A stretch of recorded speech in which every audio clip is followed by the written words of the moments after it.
ہم نے یہ دیکھا کہ رومن امپائر کی بنیاد ملٹری اور اکنامکس کے اوپر تھی. بیسکلی وہ ڈکٹیٹرشپ تھی, ظالمانہ حکومتیں. یہی پرشین امپائر کے ساتھ تھا, یہی چائنیز امپائر کے ساتھ. مذہبی ہونے کے باوجود, ان کے اپنے اپنے مذہب بھی تھے, اس کے باوجود ان کی کوئی آئیڈیولوجیکل مورل بیس نہیں تھی, کوئی اسپرچل بیس نہیں تھی, نظریاتی بنیاد نہیں تھی. On the other hand Islamic forces جب یہاں سے خلافت راشدہ جب پھیلنا شروع ہوتی ہے تو نہ تو اس کے پاس کوئی اکنامک پاور ہے نہ ملٹری پاور ہے. Only on the strength of ideology and spirituality, روحانیت اور نظریات کی بنیاد پر یہ جب پھیلنا شروع کرتے. اس کی مثالیں ہم آپ کو دیتے ہیں.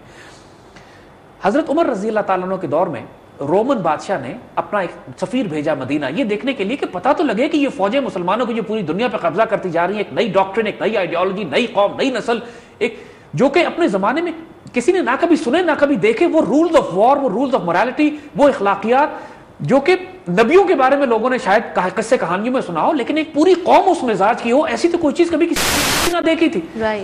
تو جب وہ سفیر جب وہ پہنچتا ہے مدینہ تو گھومتا پھر مدینے کا چھوٹا سا شہر جس میں چھوٹے چھوٹے گھر مٹی کے بنے ہوئے, تو لوگوں سے پوچھتا ہے تمہارے بادشاہ کہاں ہیں. اہل مدینہ نے کہا کہ ہمارا کوئی بادشاہ نہیں ہوتا, ہمارے امیر المومنین ہوتے ہیں.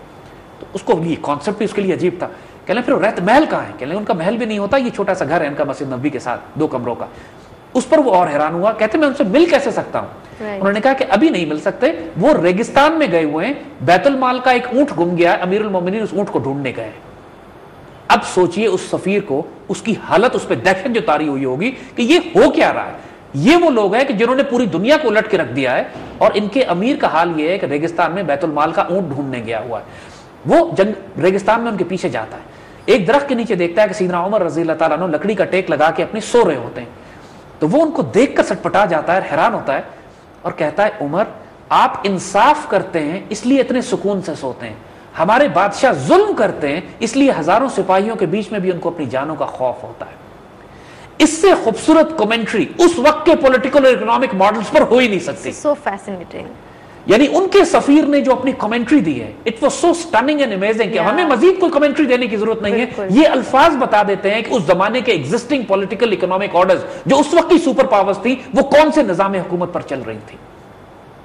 اس کی ایک مثال, جب حضرت خالد بن ولید رضی اللہ تعالیٰ عنہ کی فورسز کو پرشین اور رومن امپائرز پر یہ ایک ساتھ انہوں نے حملے جو کیے, تو ایک جاسوس بھیجا گیا دشمنوں کی طرف سے مسلمان فوج میں, یہ دیکھنے کے لیے کہ مسلمان فوج ہے کیا, جاسوسی کے لیے جب وہ آیا. دشمن بادشاہ نے جاسوس کو بھیجا, اس نے کئی دن مسلمان فوج میں گزارے, اور واپس جا کے جو اپنے بادشاہ کو رپورٹ کیا وہ بھی تاریخ کا ایک حیرت انگیز ڈاکٹرن ہے. ایک کہتا ہے کہ میں نے دنیا میں ایسی فوج کہیں نہیں دیکھی, یہ لوگ رات کے راہب ہیں اور دن کے مجاہد, رہبان باللیل و فرسان بالنہار کے لفظ استعمال کیے اس نے تاریخ میں. کہتا ہے کہ یہ ایسی فوج ہم نے کبھی نہیں دیکھی, رات کو ان کو دیکھو تو لگتا ہے کہ دنیا سے ان کو کوئی واسطہ نہیں ہے, ساری رات عبادت کرتے ہیں, اتنے نیک متقی پرہیزگار ہیں, لگتا ہے کہ یہ مسجدوں میں بیٹھنے والے, عبادت گاہوں میں بیٹھنے والے راہب ہیں, ننز ہیں. یعنی وہ جو ننز جو ہوتی ہیں جس طرح, اور وہ پادری جو ہوتے ہیں جو ساری زندگی چرچز میں گزار دیتے ہیں, ان کا تو ظاہر میں ان کو دیکھو تو سوائے اللہ کی عبادت کوئی کام نہیں. دن میں دیکھو تو ایسے شہ سوار ہیں, لگتا ہے کہ ان جیسے شہ سوار فائٹرز, سولجرز دنیا میں کہیں پیدا نہیں ہوئے. یہ کمبینیشن ہم نے آج تک کبھی نہیں دیکھا دنیا میں. اس سے پہلے ہمیشہ جیسے ہم نے عرض کیا نا کہ فوجیں جب کوئی علاقے فتح کرتی تھی تو وہاں تباہی اور بربادی کا حشر نشر کر دیا کرتی تھی, نہ کوئی انسان چھوڑتے تھے. چنگیز خان آیا تو اس نے کھوپڑیوں کے مینار بنایا کرتا تھا, مشہور ہے دنیا میں.